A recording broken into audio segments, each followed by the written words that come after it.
Tough game for us. Notre Dame played extremely well. Proud of our team, 25 assists on 32 made field goals. We shared the ball. Last game we had 20 assists on the road against Pittsburgh. So 45 assists our last two games is impressive. Had too many turnovers tonight, which led to a lot of their points, especially in the second half. So we have to take care of the basketball, but overall, pretty good offensive performance, and they hit some tough shots, so give them credit. They played well. Have some of these games against teams struggling a little more in conference play been closer than you might have expected? Has it been more competitive than you thought? The ACC is outstanding this year. There are no easy games.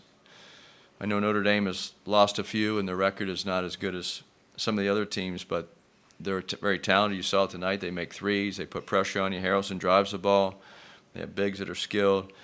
And our league is very good. So every game you play, whether it's home or away, you have to be prepared for a very tough game, and tonight was. Notre Dame's coach talked about Boopie Miller having a very strong first half, Jerome Pierre having a very strong second half. Did you see a difference in the way they defended Boopie after the intermission to hold him to 2 in the second half? He started the second half missing 2 layups, looking for fouls, and he missed those, which led to transition baskets for Notre Dame. But Boopie was terrific, 20 points and 7 assists. I know he didn't shoot the ball well in the second half, missed a couple easy ones. But Jerron stepped up. Jerron had a very poor first half and started the second half not too well because I had to take him out, and had 4 turnovers at the time. And then he came in the last 14, 15 minutes of the game, and whatever he was thinking about on the bench, it must have worked because he came in and was outstanding. Or what did you say to him to spark that? I didn't say anything. He could sit on the bench. Figure it out. You just turned the ball over 3 times. Your guy just scored twice in a row, so go sit down and think about it and come back in and play better. He knows the deal. I don't have to say anything to him.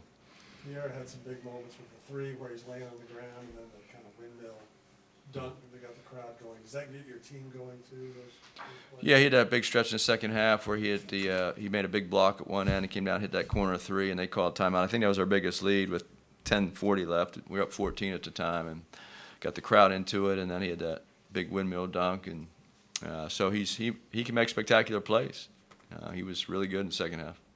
Do you have a set number of wins you think gets you into the tournament? You're 17-7 with a bunch of games left. Obviously, you got some nice wins and seem to be ranked pretty well by the people who do that. I think all the metrics were pretty strong, especially offensively. We have some good wins, played a very tough schedule.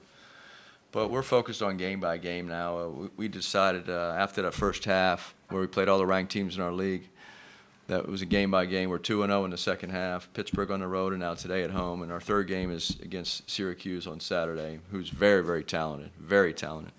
So we really haven't talked to our team about the number of wins. We're just taking it game by game. We have things we need to work on. Our freshmen are getting better, so our upperclassmen have gotten better at different areas of the game.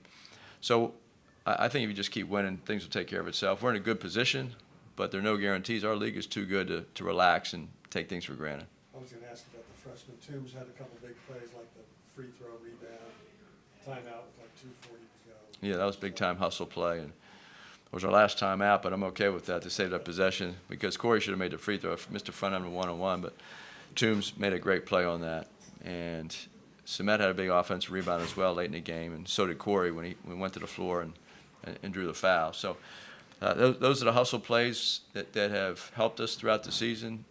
Has nothing to do about scoring the ball, just those winning plays, and our guys made 3 or 4 of them. How do you think that SMU naturally matches up against teams like Notre Dame? They kind of went for more of a small ball, a lot of shooting type. I mean, I think Tout was on cement a lot of the game, and he's kind of a smaller big man. So how do you think SMU matches up against these teams that are going for more of that small ball style of play? We've played quite a few of them recently, and it's hard. We just went 2 bigs in the second half. I put Toombs in with Sumet, and we went on a little run. And there's 2 ways to look at it. You try to match up to them or make them match up to you. And I thought when Sumet and Toombs played together, we extended, it was a tie game, and then we extended to 6 or 8 with them in the game together. I thought Toombs did a nice job. It's hard, as freshmen, Jaden just has to learn how to play on the perimeter defensively. And when you switch or you hedge on ball screens or you're switching on screening action with the format, if he's playing a power forward, he has to learn that you just can't leave your man or you have to realize that these guys are terrific shooters. So he was guarding Shrewsbury twice tonight and gave him threes on the perimeter because he just wasn't close enough. And he has to, once he gets more comfortable and is more aware, he should be able to play that position more often. But it's just hard because he's playing against really good players and they're quicker than he is, but he's 6'10", 245 as a freshman, and is not used to playing on the perimeter like that. So he's adjusting to it, but he's doing a great job. Thanks, Coach. What does that say? They took that 3-point lead about 5 minutes into the second half when we made that switch. I think it was a 19-2 run. It was 19-2. Oh, Yeah. jeez. Was that bad? My goodness. And part of that was a Toombs and one, and Cemet had a couple points in there. Just how big is that when you do have so many pieces that you can kind of plug and play, and they play off each other so well that it doesn't have to be one guy taking over, even though Jerron kind of did there later. Well, I think you saw it. You said the first about Boopy had a great first half and Jerron was not very good, and then the second half Boopy struggled and Jerron was terrific. So just those two right there, and then B.J. Edwards, he's had huge halves for us or big games. And so when you look at our lineup, and then you have Toombs and Corey Washington, and the guys off the bench have given us more production lately, more scoring, better defense, and offensively, we're still leading the league in scoring. We scored 89 tonight. Yeah, sometimes we just have to outscore people because we're so bad defensively at times. So we just have to outscore them. And, Harrelson, we take an 8-point lead, and Harrelson gets down the rim and spins and lays the ball in 4 seconds. And, right on Corey, and we're Cemet. Those are the possessions late in the game that drive you crazy as a coach. So, like, there's nothing that we can do as a coaching staff. That has to be the players stepping up and realizing what's happening in the situation of the game and who's trying to score. And so you take some of those possessions away, and so we have improved. We played pretty good defense against Pittsburgh the whole game. Tonight we had our stretches, and they made some tough shots at the end of the shot clock, banked a couple in, and a couple desperation threes went in. And, so it seems like teams make those against us once in a while. It's very frustrating. But you're right. We have a lineup that is – we have – guys that can score the ball at every position, and when some don't have it, we've been able to score enough points to win a lot of games this year because we're talented enough offensively in multiple positions. Earlier in the season, when Toombs was getting ready to come back from his injury, you talked about how the plan at the beginning of the season was to have him as one of your starters, and you talked about the potential of the twin bigs with him and Cemet in the lineup together. But you said there'd be timing to get back and rust to knock off and that kind of thing. When you go to those two together, are they now evolving into what you envisioned at the beginning of the year? Yeah, they're playing much more comfortably and confidently together, and their spacing's much better offensively. And defensively, as I just went over, Toombs has to learn how to play more in the perimeter. Cemet's actually pretty good at moving his feet. He can switch onto people. So, yes, to answer your question, they look much more like we envisioned. Really hard for Jaden to be out 2.5 months with his wrist injury. That's really hard. He missed every preseason drill, all the scrimmages, all the preseason games, the regular season games, and he got thrown into his first game was 4 SEC games on the road, and so he didn't have time. He didn't have time to get adjusted to college basketball like normal freshmen would. So he's doing an amazing job of learning and getting. We see the improvement every week, and we would like to play them more together. Jaden Toombs was in the starting lineup. His preseason was really good. He would have been in the starting lineup on the first game, but he had an injury. It was unfortunate, but now he's starting to get back to where we thought he would be a little earlier prior to the injury. I mean, that's how I got to be, every game. If I'm off, Jerron got to pick it up, and if he's off, I got to pick it up. So that's how it's going to be, for the rest of the season. We just got to keep bringing guys along so we can keep winning. First half of your ACC schedule, and then now you're playing some of the teams lower in the conference standings, but it seems like every game's been close at least or competitive. Has the depth of the conference surprised you at all?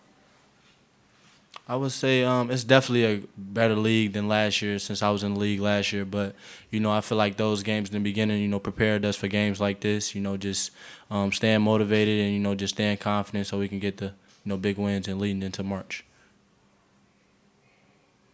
Are now 2-0 in the second half of ACC play. Was there any mentality switch, heading into the second half, or do you just trust in what you guys have been doing?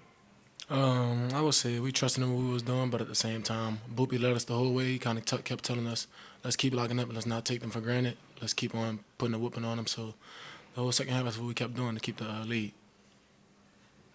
Boopy, when you see Duran get a three in the corner and then the next trip down, windmill dunk, what goes through your mind? And is that something you see on a regular basis? Nah, it's not. It's not. You know, I'm excited for him. Everything he do, I told him to get that windmill. I like that windmill that he does. So, you know, I'm just happy for my teammates. You know, when he make plays like that, it's fun to watch. Duran, thoughts? Oh, man. Nah, leave it to Boopy, man. Leave it to Boopy. Leave it to Boopy. Leave it to Boopy. What do you like about, Coach was just talking about the lineup he goes to with Submet and Toombs both in there together. What do you like about the challenges that they present for opponents? I would say it's crazy, you know, just them both being in the game. Samet can pass the ball. Toombs can, you know, make the right plays off the pocket pass. So, you know, them just complimenting each other is just, you know, a good game and just spacing for us as well. Ron, how much do you feed off the crowd and kind of that back and forth of their reactions to your play and then kind of leads to another one and another one? Oh, I feed off it a lot. I love it. You got ask Boopy. I love it. I hit 1-3. I'm gonna look at the crowd, but I'm mostly trying to get Boopy going because Boopy will be out there just coasting and all that. Once I do something like I gotta get Boopy smiling, he get to smiling, crowd gonna get to standing up. They be screaming Boopy, Boopy and Jerron. It be lovely out there, man. I'll be out there just having fun, man. I can't say nothing about it. Having fun. Is Boopy and Jerron, is that a buddy comedy? Is that? Oh yeah. Yeah, if we thinking about it, hard to stop these two. If you're being honest. Early in the second half, it was really sort of back and forth for a while, and then you guys went on a 14-0 run.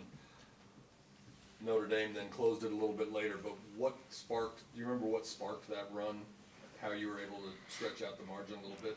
I believe it got downhill about 2 times straight. Number 10 got downhill 2 times straight, and I think we kept playing, and Boopy came and hit a 3, and then he got a layup, and then I think we kind of got up in him, and Boopy got another steal. So after that, it kind of led to us to the races. Then I got a block. Number 10 tried to do a spin, and I blocked it at the rim. Then I got a 3 in the corner, and that's what me and Boopy did. Boopy, you were 4 for 4 in the first half on threes, and you just missed the one at the buzzer.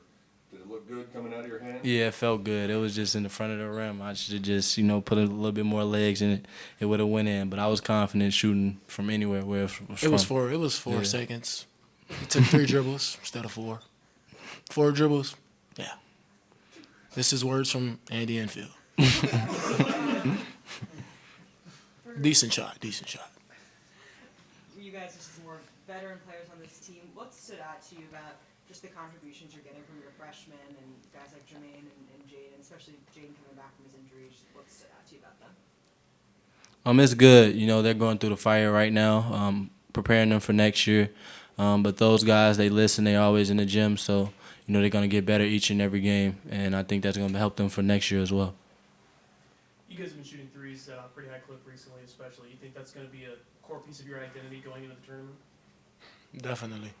We're definitely going to have to make a lot of shots because we get downhill a lot, but at the same time, once we're shooting and guys have to, like, guard us hard, it's easy for Boopy to get downhill, me to get downhill, BJ to get downhill, Samet to get his one-on-ones down low, so it opens up a lot of things for us on offense. Jerome, congrats on surpassing 2,000 points today. What have you seen? What's your biggest growth that you've seen in your game throughout your 4 years here in college? Throughout my 4 years, that's a good question right there. I would say, for me being younger to now, I would say my game grew a lot in just not reacting to everything, but at the same time, learning how to accept roles. Like, I have my own confidence and I'm comfortable in my own skin, but learning how to be uncomfortable and making things work and putting winning before everything. So I would say that's something I learned throughout my career.